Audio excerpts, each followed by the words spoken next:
Help me, কেউ বিপদে আছে স্যার, প্লিজ হেল্প মি। এক মিনিট দাঁড়ান, প্লিজ প্লিজ রিল্যাক্স, এক মিনিট। এখানে বসুন please save her life, please. আপনি সেভ হার এক মিনিট, লাইফ। আমি বসুন আগে প্লিজ। এই নিন।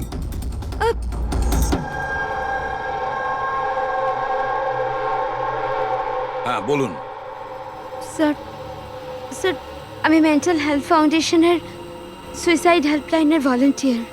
আচ্ছা, যারা ডিপ্রেশনে থাকে বা সুইসাইড করার চেষ্টা করে তাদের কাউন্সেলিং করি। একটা মেয়ে কি প্রবলেম কি ছিল ওর? Domestic violence sir. স্যার ওই মেয়েটা বলছিল যে ওর স্বামী ওকে নেশা করে ওকে যা তা গালাগালি দেয়, ওকে মারধর করে, আবার ওকে ভয়ও দেখায় যে ওকে প্রাণে মেরে দেবে, আর তাও কিনা ওর সার্ভিস পিস্তল দিয়ে। সার্ভিস পিস্তল? আচ্ছা, আপনি কি করে জানলেন যে ওর কাছে যে পিস্তল আছে সেটা service pistol?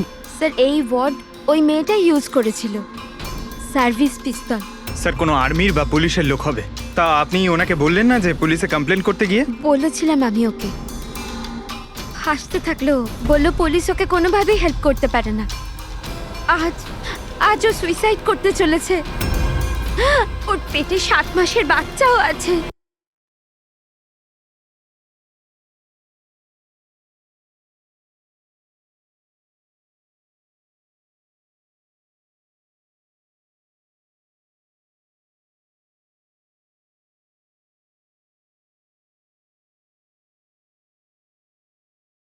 Please save her life, please আপনি সেভ হার এক লাইফ। মিনিট, আমি বসুন আগে প্লিজ। এই নিন।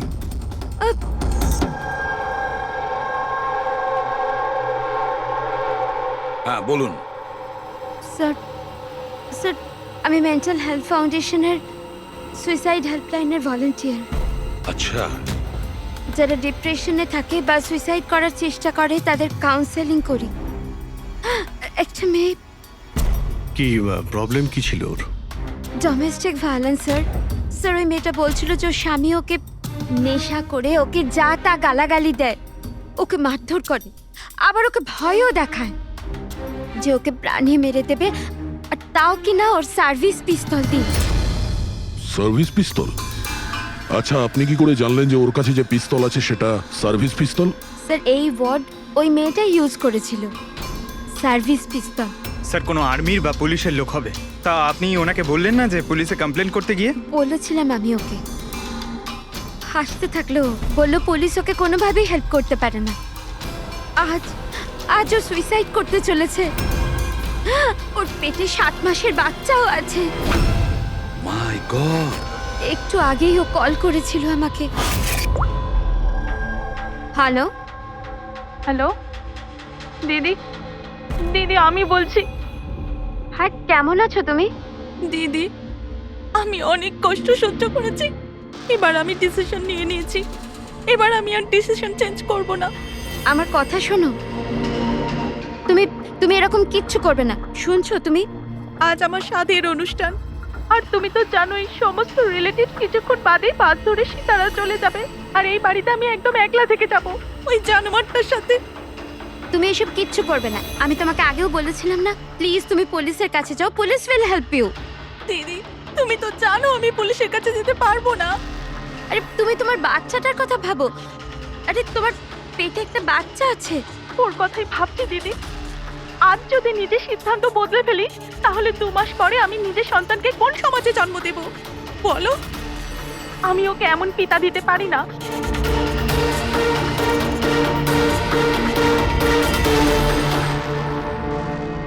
আচ্ছা, আপনি কি ওনার নাম্বারটা দিতে পারবেন? না স্যার, আমাদের সব কল এনক্রিপ্টেড হয়, ও না তো আমার কাছে পেশেন্টের না নাম আছে না নাম্বার। পেশেন্টের আইডেন্টিটি সিক্রেট থাকে। হ্যাঁ, হয়তো তারপর কেউ কলই করবে না, এটা ভেবে যে তাদেরকে নিয়ে মজা করা হবে। স্যার এই নাম্বারটা জানার জন্য তো কোর্টের অর্ডার লাগবে স্যার। না অভিজিৎ, তাতে সময় চলে যাবে, অত সময় নেই আমাদের কাছে। ওই বেচারি মহিলা এতদিন ধরে অত্যাচারিত হচ্ছে, তাছাড়া ওনার পেটে 7 মাসের বাচ্চা রয়েছে। তার উপরে আমাদের কাছে ওর ব্যাপারে কোনো তথ্যই নেই স্যার। এই ডায়েরিটা আছে আমার কাছে, ও আমাকে যে কল করে তার সব ডিটেলস আছে। আমার স্টাডির জন্য আমি নোটস বানাই, হয়তো এটা আপনাদের কোনো কাজে লাগবে। দেখি স্যার লাস্ট পেজে লেখা রয়েছে সব আত্মীয় স্বজন বাস ধরে সাতারা চলে যাবে। আমাদের কাছে শুধু মেয়েটার ব্যাপারে এইটুকুই ইনফরমেশন আছে যে ওর হাজবেন্ডের কাছে একটা সার্ভিস রিভলভার আছে। নাম্বার 2, মেয়েটার পেটে 7 মাসের বাচ্চা রয়েছে। ওই মেয়েটার ফ্যামিলি সাতারা যাবে। সমস্ত বাস ডিপোতে গিয়ে খোঁজ নাও, দেখো কোনো বাসে এমন কোনো ফ্যামিলি আছে কিনা যারা সাধের অনুষ্ঠানে যাচ্ছে, সাতারার দিকে যাচ্ছে। শহরের যত গাইনোকোলজিস্ট আছে প্রত্যেকের লিস্ট বের করো, আর দেখো এমন কোন পেশেন্ট আছে যে 7 মাসের প্রেগনেন্ট। স্যার, এটাই শেষ বাস ডিপো যেখান থেকে সাতারার বাস যায়।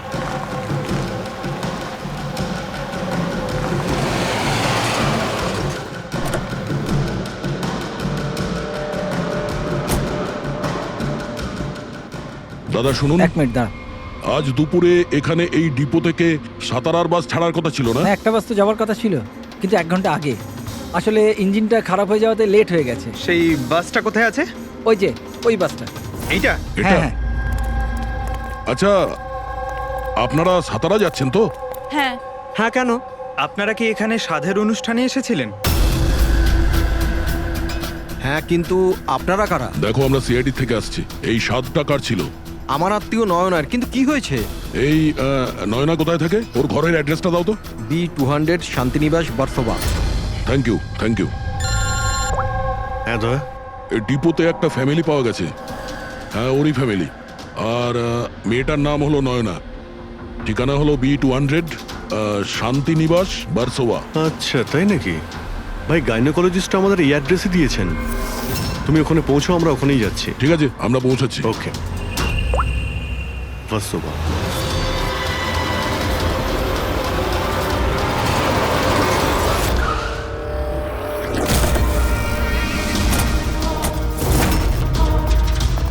এক্সকিউজ মি, আমরা সিআইডি থেকে আসছি। এই নয়না কোথায়? সিআইডি? হ্যাঁ। স্যার, ওপরে গিয়ে ডান দিকে। কিন্তু কি হয়েছে? কি হয়েছে স্যার?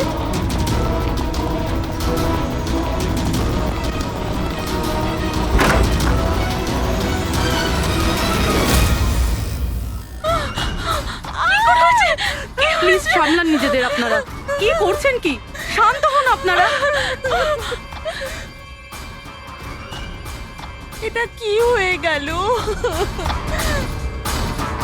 ও সুইসাইড করেই নিল। গুলি চিনের নিচের থেকে উপরের দিকে গেছে। স্যার অনেকটা রক্ত বেরিয়েছে। মনে হচ্ছে অনেকটা সময় কেটে গেছে। পিছনে সরো। কি হলো? দাদা দেখ, দাদা। নয়না, এই, কি হলো নয়না? ইন্সপেক্টর আমান? তুমি ওকে চেনো? হ্যাঁ, আমরা ট্রেনিং একাডেমিতে একসাথেই ছিলাম। কেন করলো স্যার নয়না এরকম? এটা তো আপনিই বলতে পারবেন। ওটো। ওকে টর্চার করতে, মারতে, হ্যাঁ, ভয় দেখাতে, হুমকি দিতে কি এক্সপেক্ট করেছিলে তুমি? কি করতে? হ্যাঁ, অ্যাটেম্পট অফ সুইসাইডের জন্য তুমি জেলে যাবে। স্যার, এটা কি বলছেন আপনারা? দাদা এরকম করতে পারে না। স্যার, আপনারা এটা ঠিক করছেন না। প্লিজ এরকম করবেন না। কত মেন্টাল টর্চার করা হয়েছে ওকে। নিজেরই মাথায় গুলি করে নিয়েছে। সবাইকে বাইরে নিয়ে যাও। চলো তুমি বাইরে চলো। নয়না, চলো suicide করতে চলো পারে না। চলো চলো সবাই চলো। প্লিজ চলো বাইরে যান, বেরো। বাইরে, please। চলো বাইরে যান আপনারা চলো বলছি। বেরো, চলো চলো। শান্ত হন। আপনিও যান। চলুন চলুন। সেটাই হলো যেটা ওই গাইনোকোলজিস্ট বলেছিলেন। সুইসাইড করেই ফেললো। বডিটাকে ফরেন্সিক ল্যাবে পাঠিয়ে দিই, আর এসিপি স্যারকে ইনফর্ম করে দিই যে ওকে আমরা বাঁচাতে পারিনি। 1 মিনিট। ওই ফোন।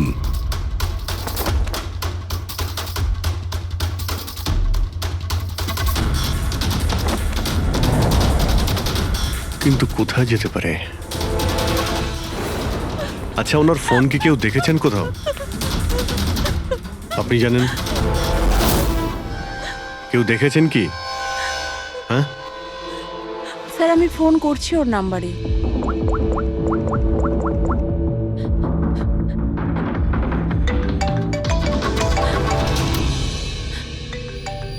যশ বাবা, এদিকে এসো।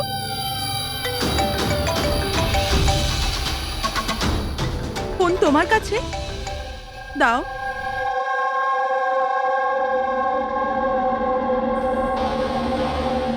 আমি এটা গেম খেলার জন্য নিয়েছিলাম কাকির ঘর থেকে। কোনো ব্যাপার না বাবু, এদিকে এসো। বাবু একটু মনে করে বলো, যখন তুমি ফোন নিতে এখানে এসেছিলে তখন কি দেখেছিলে তুমি?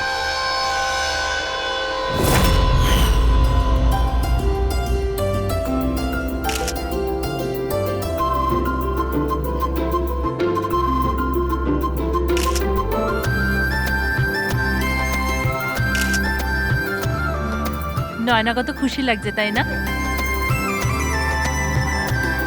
কাকি আমার সাথে মোবাইলে গেম খেলবে? গেম?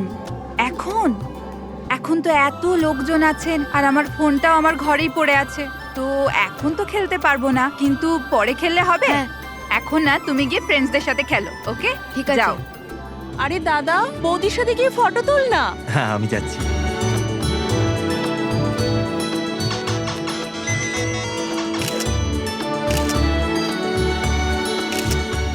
যশ বাবা, তুমি আবার মোবাইল নিয়ে বসে গেছো? মা প্লিজ ডিস্টার্ব করো না, মা প্লিজ। আরে কাকির অনুষ্ঠান চলছে, তুমি এখানে গেম খেলছো? হ্যাঁ আর কিছুক্ষণ। আরে Please, বাবা, please। কাকির খারাপ লাগবে, চলো সোনা চলো। আরে মা, কোনো মা নয়, অনেক গেম খেলেছো, আর ফোন নয়। কাকি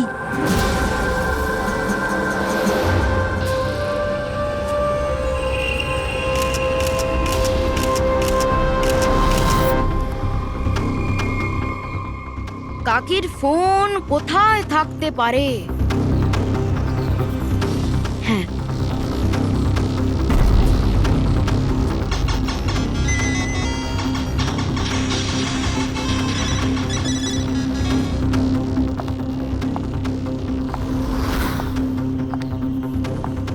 কাকি চলে এসছে। কিন্তু এরপর তুমি ফোনটা ফেরত কোথা থেকে পেলে? এখানে বাইরে পড়েছিল। থ্যাংক ইউ বাবু, তুমি আমাদের অনেক সাহায্য করলে।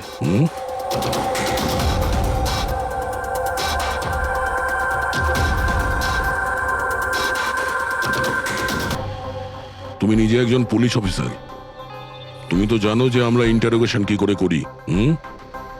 স্যার স্যার আমি ওকে ট্রেনিং এর সময় থেকে চিনি।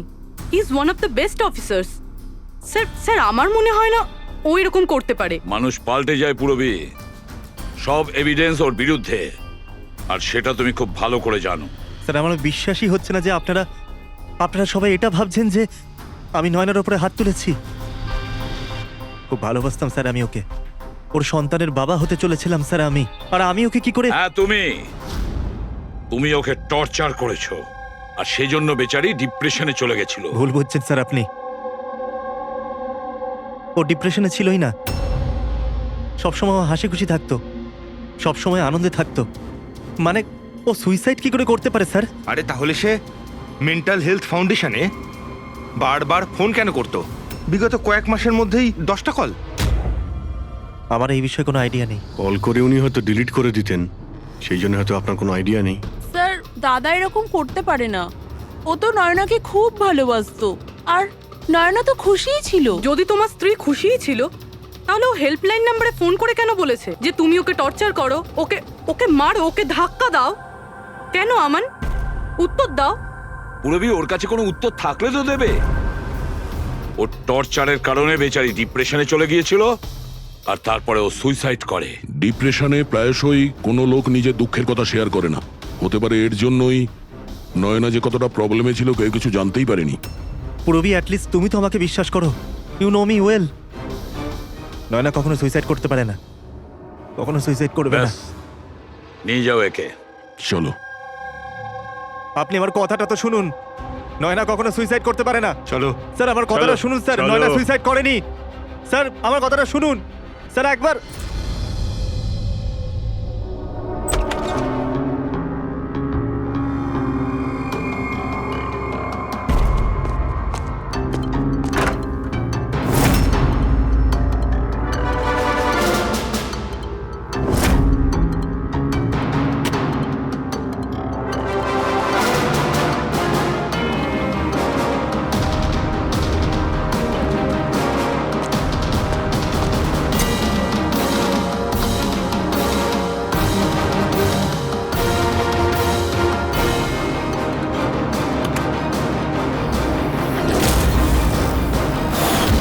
স্যার নয়না যখন সুইসাইডই করতে চাইছিল তাহলে ওর আসন্ন সন্তানের জন্য অনলাইন ওয়েবসাইট থেকে বেবি প্রোডাক্টসের শপিং কেন করেছিল?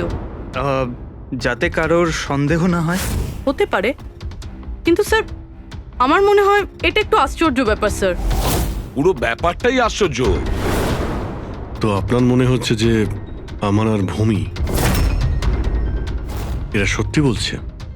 সেটা তো জানাই যাবে অভিজিৎ, কিন্তু তার আগে ওই সাতভক্ষণ অনুষ্ঠানে নয়নার যত কাছের লোক ছিল ওদের সবাইকে ডাকো। নয়নার সাথে আপনার সম্পর্ক কেমন ছিল? হ্যাঁ স্যার, খুব ভালো ছিল আর খুব ভালো মেয়ে ছিল, সব সময় খুশি থাকতো। তাহলে আপনারও কি মনে হয়েছে যে ওর সঙ্গে কোনো গন্ডগোল হচ্ছে বা কোনো সমস্যা হয়েছে? আমরা অনেক কথা বলতাম, কিন্তু কখনো মনে হয়নি যে ওর হাজবেন্ডের সাথে বা বিয়ে নিয়ে কোনো প্রবলেম ছিল। শোনো বাবা, তোমার তোমার কাকিমাকে কেমন লাগতো? ভালোবাসতেন তোমায়? হ্যাঁ, কাকি আমাদের বাচ্চাদের খুব ভালোবাসতো আর আমাকেও খুব ভালোবাসতো। উনি ওনার ফোনে আমায় গেমও ইনস্টল করতে দিয়েছিল। আচ্ছা, কাকিমা কখনো তোমাকে এমন কোনো কথা বলেছিল যেমন ওনার তোমার কাকার সাথে কোনো ঝগড়া হয়েছে অথবা ঝামেলা হয়েছে, এরকম কিছু? না, কাকি প্রেগনেন্ট ছিল তো, তাই জন্য উনি তাড়াতাড়ি রেগে যেতেন। আর মাই আমায় বলেছিল যে আমি যেন ওনাকে বিরক্ত না করি। আচ্ছা, নয়নার ব্যবহারে আপনার মানে কোনো সন্দেহ হয়েছিল? না, একদমই না। ও তো খুব খুশি ছিল, পুজোতে ফাংশনে ডান্সও করেছিল। ইনফ্যাক্ট অনেক বেশি এক্সাইটেড ছিল নিজের ফটোশুট নিয়ে। আর কোনো ছবি আছে? স্যার নয়না যতগুলো ফটো সব এর মধ্যেই আছে। ঠিক আছে, এগুলো আমরা রেখে দিচ্ছি। এখন আপনি আসতে পারেন। Thank you very much. Thank you sir. Sir, সবকিছু শোনার পরে আমার তো মনে হচ্ছে যে এ এমন সত্যি কথাই বলছে। ওর ওয়াইফ যদি এত আনন্দেই থাকে তাহলে সুইসাইড কেন করতে গেল?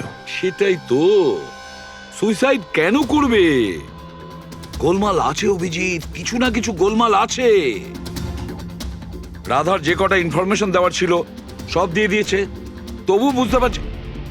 একটা কাজ করো, ওই মেন্টাল হেলথ ফাউন্ডেশনে গিয়ে ওই নয়নার ব্যাপারে যা কিছু জানতে পারবে বের করে নিয়ে এসো। ওখানকার অপারেটরদের সঙ্গেও কথা বলো, খুঁটিয়ে খুঁটিয়ে ইনফরমেশন বের করো। হয়তো এমন কোনো কথা ও জানতো নয়নার ব্যাপারে যেটা আমাদের কাজে লাগবে।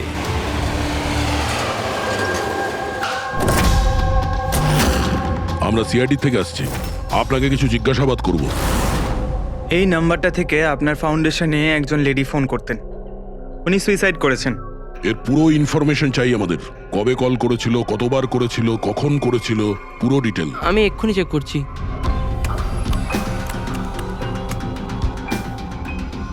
হ্যাঁ স্যার, এ অনেক কল করেছিল, শেষ 5 মাসে 10 বার। আচ্ছা, ওনার সঙ্গে কে কে কথা বলতেন? অ্যাকচুয়ালি স্যার, এনার সমস্ত কল রাধা ম্যাম হ্যান্ডেল করতেন, আর উনি এখানে ভলেন্টিয়ার।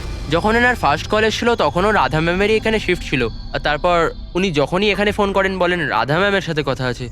এই কলারের ব্যাপারে কিছু মনে পড়ছে? কোনো বিশেষ কথা, কিছু অদ্ভুত হয়েছে?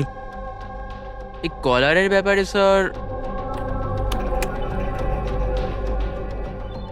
হ্যাঁ স্যার, একবার হয়েছিল স্যার। এই দেখুন স্যার, একই দিনে 2 বার কল এসেছিল। তো এতে অদ্ভুত কি? আমার মনে আছে স্যার, যেদিন প্রথম কল এসেছিল।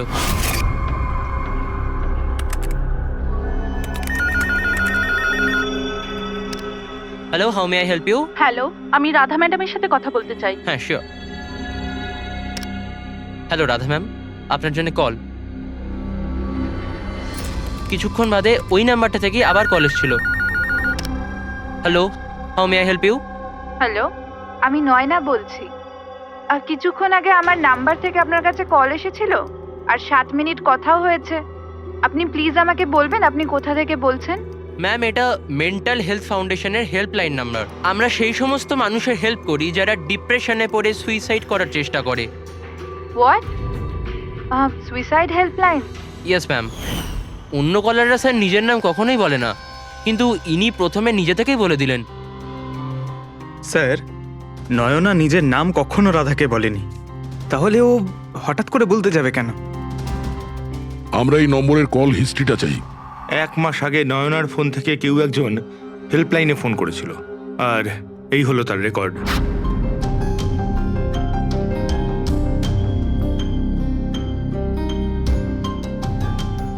তারিখ তো সেকেন্ড স্যাটারডে ছিল, তো তো কি হচ্ছে? কারণ সেকেন্ড আর ফোর্থ স্যাটারডে বাড়িতে ওর বন্ধুরা আসতো। মানে ওদের মধ্যে কেউ? এই এই দুটো কল তো দুপুরে দেখাচ্ছে। হ্যাঁ, ওর সমস্ত বন্ধুরা দুপুরেই আসতো। কতজন আসতো? তা প্রায় 8-10 জন। আচ্ছা, তুমি কি নয়নার সব বন্ধুদের চেনো? সবাইকে তো নয়, কিন্তু অনেককেই চিনতাম।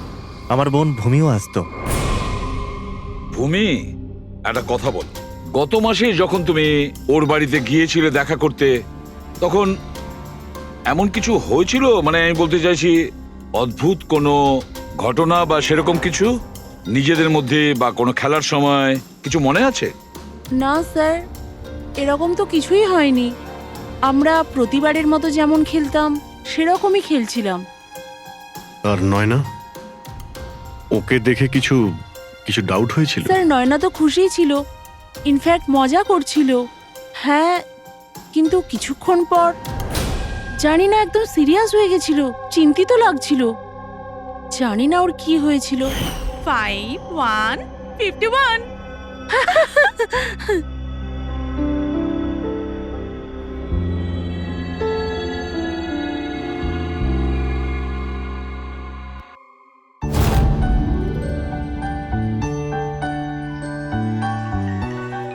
মনে হচ্ছে এর যে হবু বাচ্চা হবে না, সে খুব লাকি।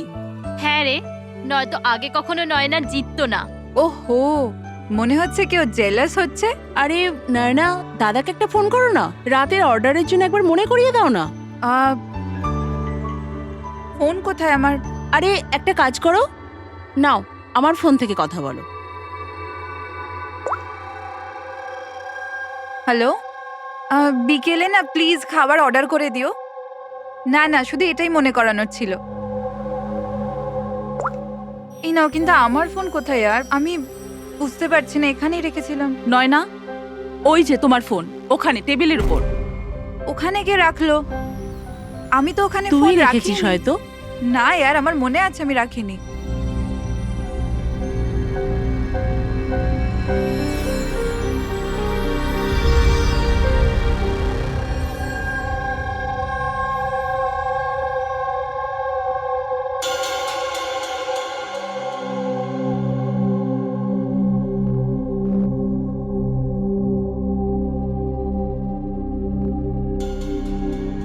কে কল করেছিল?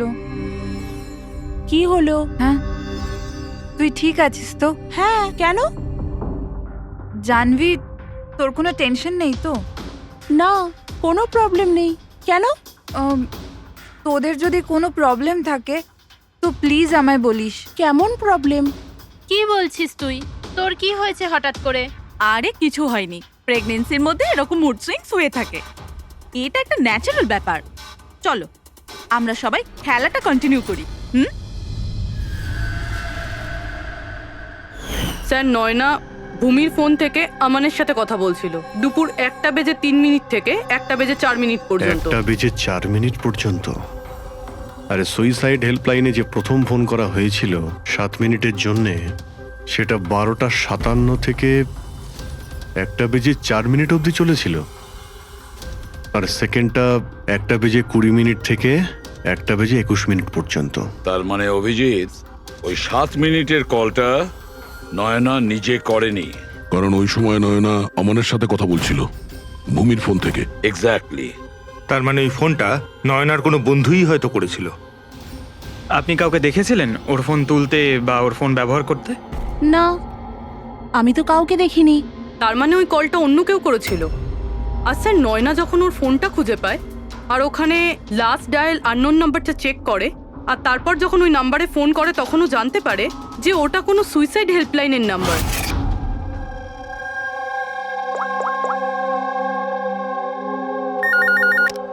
Hello, how may I help you? Hello, আমি নয়না বলছি। কিছুক্ষণ আগে আমার নাম্বার থেকে আপনার কাছে কল এসেছিল আর 7 মিনিট কথাও হয়েছে। আপনি প্লিজ আমাকে বলবেন আপনি কোথা থেকে বলছেন? ম্যাম, এটা মেন্টাল হেলথ ফাউন্ডেশনের হেল্পলাইন নাম্বার। আমরা সেই সমস্ত মানুষের হেল্প করি যারা ডিপ্রেশনে পড়ে সুইসাইড করার চেষ্টা করে।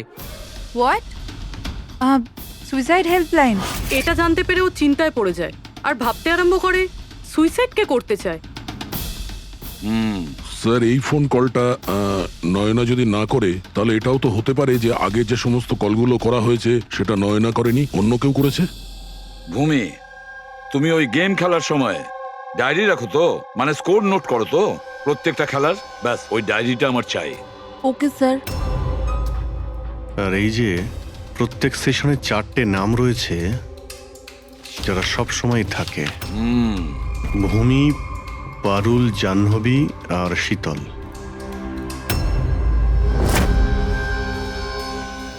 রাধা, একবার চেষ্টা করে দেখো, এই 3 জনের কথা শোনো। দেখো এই 3 জনের মধ্যে কেউ কি তোমার সঙ্গে কথা বলেছিল? আমি এসব কেন করব? আমি আমার লাইফে খুব খুশি। আমি সুইসাইড কেন করব?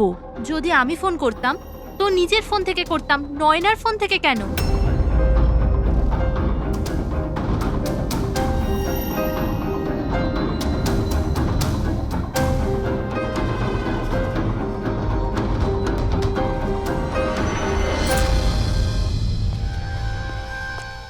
স্যার, স্যার এই 3 জনের মধ্যে কারুর আওয়াজ নয়। স্যার, হ্যাঁ, এই 3 জন তো না বলছে, শুধু শীতল বাকি আছে। ওর ব্যাপারে কিছু জানতেই পারছি না। কিছু জানতে পারোনি মানে কি বলতে চাইছো? স্যার, এই 3 জনের মধ্যে কেউ শীতলকে চেনেই না। জাহ্নবী বলল শীতলের সাথে নয়নার গাইনোকোলজিস্টের চেম্বারে দেখা হয়েছিল আর ওখানে ওদের বন্ধুত্ব হয়ে যায়। শীতলকে এদের মধ্যে কেউই পার্সোনালি চেনে না। কোনো ব্যাপার না, ওই 3 জনের হেল্প নিচ্ছি আমরা। এবার শীতলের স্কেচ করাবো আমরা, তারপরে দেখবো।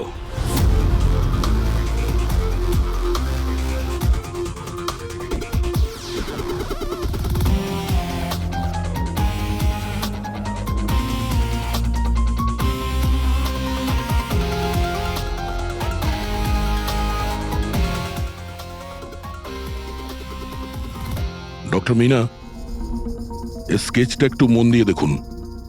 আচ্ছা, এই মেয়েটা আপনার এখানে চিকিৎসা করাতে আসতো? I don't think so. আমার তো মনে পড়ছে না যে এরকম কোনো লেডি আমার কাছে কোনোদিন এসেছিল। কে ইনি? এর নাম শীতল। আমরা এটা বুঝতে পারি যে আপনার এখানে এত পেশেন্ট আসে যে এই সমস্ত পেশেন্টের নাম মনে রাখা তো মুশকিলের ব্যাপার। রাইট, বাট আমি আমার সব পেশেন্টদের পার্সোনালি চিনি অ্যান্ড আই এম শিওর শীতল নামের কোনো পেশেন্ট আমার কোনোদিন ছিলই না।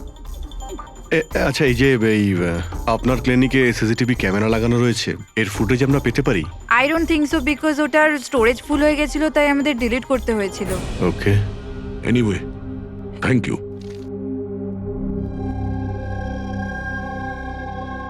মনে হচ্ছে এই শীতল কোনোদিন পেশেন্ট ছিলই না, শুধুমাত্র নয়নার সঙ্গে বন্ধুত্ব করার জন্য এসেছিল এখানে। ওর প্ল্যান ছিল নয়নার সঙ্গে বন্ধুত্ব করে ওর বাড়িতে ঢোকার। প্রফেশনাল ফ্রড মনে হচ্ছে, আটকাতে হবে ওকে। তুমি কি একে চেনো?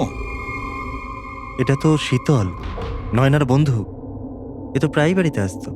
নয়না শীতলের বন্ধুত্ব কবে কোথায় হয়েছে কিছু জানো তুমি? না, আমি জানি না, কিন্তু তাতে কি যায় আসে? যখন আমার নয়নাই রইল না তখন এইসব। এ কি ধরনের পাগলামি করছো? হ্যাঁ, একটু ভেবে দেখো তো। যদি তুমি নির্দোষ হও তাহলে কেউ তো তোমায় ফাঁসানোর চেষ্টা করেছে। তোমাকে নয়নার খুনি সাব্যস্ত করে ওরা অনেক লাভ আছে, এই জন্য ও তোমাকে ফাঁসাচ্ছে। হ্যাঁ, এমন কে আছে যে তোমাকে আর নয়নাকে ঘৃণা করে? আমি কিছু জানি না। তাহলে কি ভূমি ওই আবার প্রপার্টি লোভে করেনি তো? না, ভূমি এরকম কখনো করতে পারে না। বরং ও তো নয়নাকে খুব ভালোবাসতো। তো কোনো প্রফেশনাল রাইভেলরি? একজন পুলিশের তো অনেক জায়গায় অনেক শত্রু থাকে। না, আমার সাথে এরকম কিচ্ছু ছিল না। আমি আমার ডিউটিতে না তো কখনো কোনো গ্যাংস্টারকে ধরেছি, না কোনো বড় গ্যাংস্টারকে মেরেছি, কখনো ঘুষ নিইনি। পুরো কেরিয়ারে ব্যাস একবারই গুলি চালিয়েছিলাম। কার ওপরে? কাকে গুলি করেছিলে তুমি? ছোটখাটো ফ্রড ছিল স্যার, বিশেষ। ওকে অ্যারেস্ট করতে গেছিলাম, তখনই গুলি চলে গেছিল।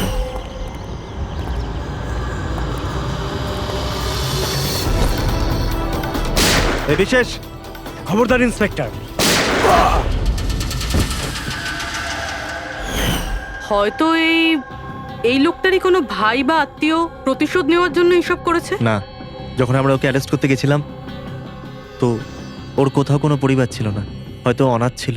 ঠিক আছে, যদি ওই লোকটার কোনো আত্মীয় স্বজন থাকে তাকে আমরা ছাড়বো না।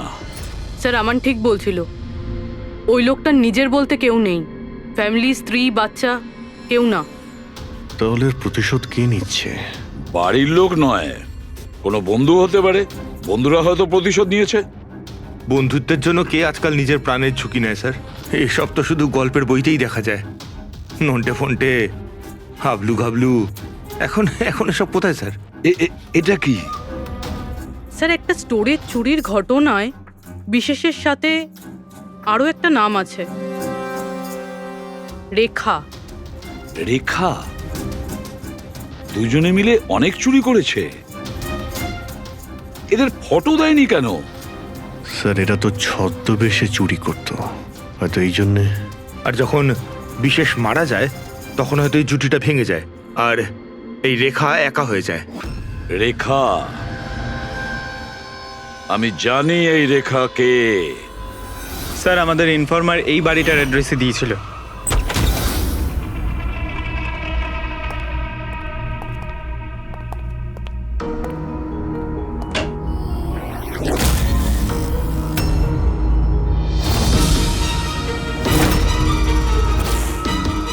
দেখো একটু।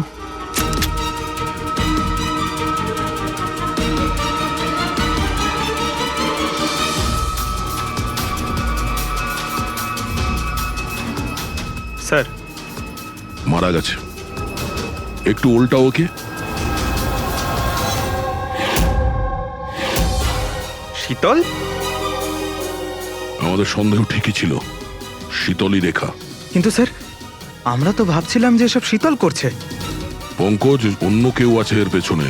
ও জানতে পেরে গেছিল যে আমরা শীতলের কাছে যে কোনোভাবেই হোক পৌঁছে যাব।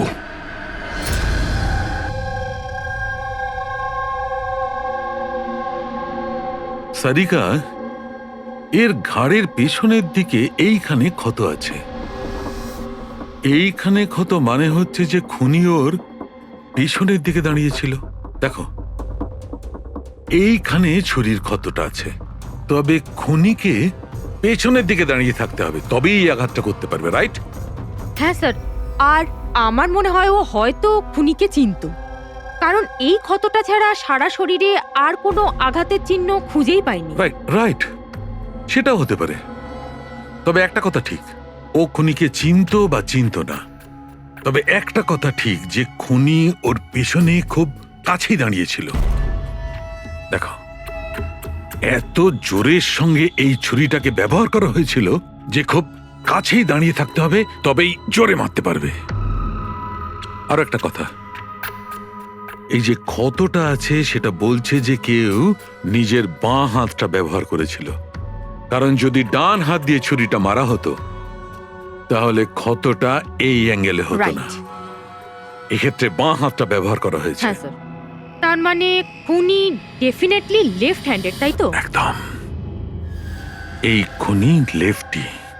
আর দেখো আরেকটা কথা, এত জোর দিয়ে এটা ব্যবহার করা হয়েছে। সাপোজ ধরো কোনো ডান হাতি লোক বাঁ হাতে ছুরিটা নিয়ে ব্যবহার করলে তাহলে এত জোরে আঘাতটা করা সম্ভব নয়। এটা সেই করতে পারে যে বাস্তবে একজন লেফটি নেটা। রাইট। খুনি একজন লেফটি, এটা একটা বড় ক্লু। এবার বলে দিও নাকে জনাব এসিপি সাহেবকে। আগে হ্যাঁ, প্রদ্যুম্ন সাহেব। হ্যাঁ বলো সালুকে, বলো। একটা বড় ক্লু পেয়েছি। যে ব্যক্তি এই ছুরিটা ব্যবহার করেছে সে আসলে লেফট হ্যান্ডার। থ্যাংক ইউ সালুকে। সালুকে ফোন করেছিল, বলছিল খুনি লেফট হ্যান্ডেড। স্যার আমরা তো আগেই সবকিছু বলে দিয়েছি, তাহলে আমাদের এখানে আটকেছেন কেন? কেননা সত্যিটা এখনো জানা যায়নি। কাল রাতে আপনাদের সবার হাতে নয়নার ফোন গিয়েছিল। ঠিক করে মনে করে বলুন আর কি হয়েছিল। হয়তো আপনাদের মধ্যে কেউ ওকে দেখেছে বা শুনেছে অন্য কারোর সাথে কথা বলতে। ইয়শ বাবু, আই হোপ তোমার স্মৃতিশক্তি তো ভালো। কিছু মনে আছে তোমার? তুমি আমাদের সাহায্য করবে না? হ্যাঁ, কিন্তু আমি কাউকে তো দেখিনি। আচ্ছা, তোমার যা মনে আছে বলে দাও। আমি প্রমিস করছি যে আমাদের মধ্যে কেউ তোমাকে কিচ্ছু বলবে না। আমি কাকির রুমে তো গিয়েছিলাম, কিছুক্ষণের জন্য ফোন নিতে গেছিলাম। তারপর আমি গেম খেলছিলাম, আর আর কেউ আসছিল ওখান থেকে। তারপর আমি ফোনটা ওখানে সাইডে রেখে চলে গেছিলাম। কোন কোন গেম খেলছিলে তুমি? স্যার, এটা কাকির মোবাইলে তুমি এই গেমটাই খেলছিলে? হ্যাঁ, আমি আর আমার বন্ধু নীলজ আমরা সবসময় এই গেমটাই খেলি। এই গেম তো অনেকেই একসঙ্গে খেলতে পারে, আর সবাই একে অপরকে দেখতেও পায়। তো নীরজ তোমাকে দেখতে পাচ্ছিল যখন তুমি ফোন ওখানে রাখো। স্যার, ফোনে তো রেকর্ড হচ্ছিল। ওখানে কি হয়েছিল সেটা নীরজের ফোন থেকে জানা যেতেই পারে। ঠিক আছে, আমরা নীরজকে ডেকে নিচ্ছি, ঘাবড়াবে না। এখানে আমরা সবাই তোমার বন্ধু, শুধু কিছু জিজ্ঞেস করার আছে ইনফরমেশনের জন্য। যে গেম তোমরা খেলো না মোবাইল থেকে, সেগুলোর ব্যাপারে। যখন তুমি নিজের মোবাইলে গেম খেলছিলে তোমার বন্ধুর সাথে, তখন তুমি ওকে দেখতে পাচ্ছিলে তো? হ্যাঁ। আচ্ছা, আর একটা কথা বলো, যখন তুমি ওকে দেখতে পাচ্ছিলে তখন কি তুমি ওর পেছনে কাউকে দেখেছিলে? না, শুধু যশই ছিল। 1 মিনিট স্যার, যখন যশ ফিরে এলো না ততক্ষণ স্ক্রিন লক হয়নি। স্ক্রিন লক হয়নি মানে? স্যার, মানে গেম অ্যাক্টিভ ছিল, আর যখন গেম অ্যাক্টিভ থাকে তখন ও নিজে নিজেই স্ক্রিনশট নেয়। তাহলে তখনও নিশ্চয়ই নিয়েছে, আর প্রত্যেকটা স্ক্রিনশট ফোনে সেভ হয়ে থাকে। হ্যাঁ স্যার। দাও, তোমার ফোনটা দাও। Thank you.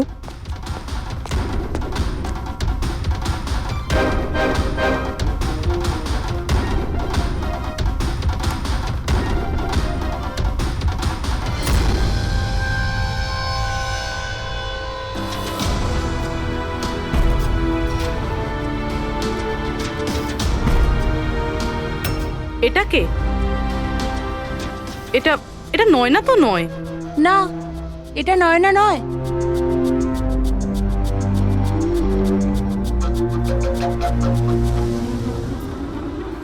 এক মিনিট পূর্বী, একটু জুম করো এর উপরে।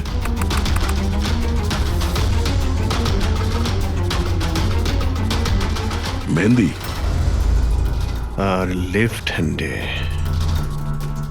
এর হাতে মেহেন্দি এইভাবে কেন রয়েছে?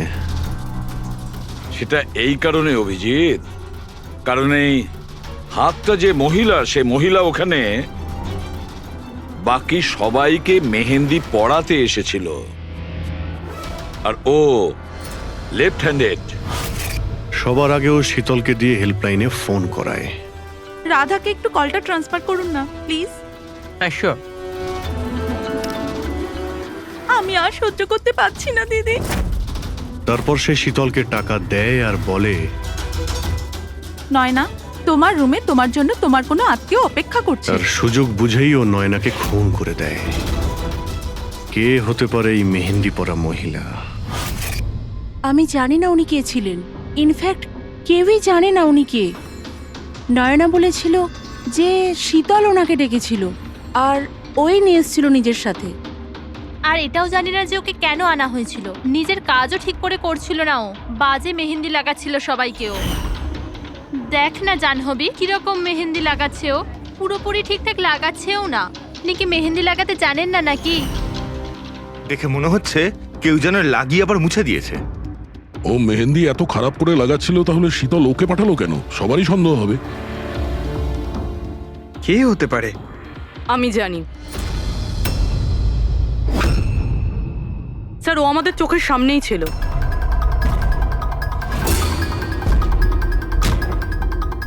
আর আমরা ওকে সন্দেহই করিনি।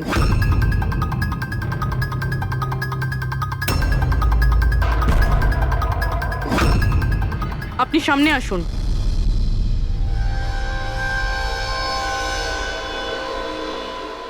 আপনার বা হাতটা দেখান।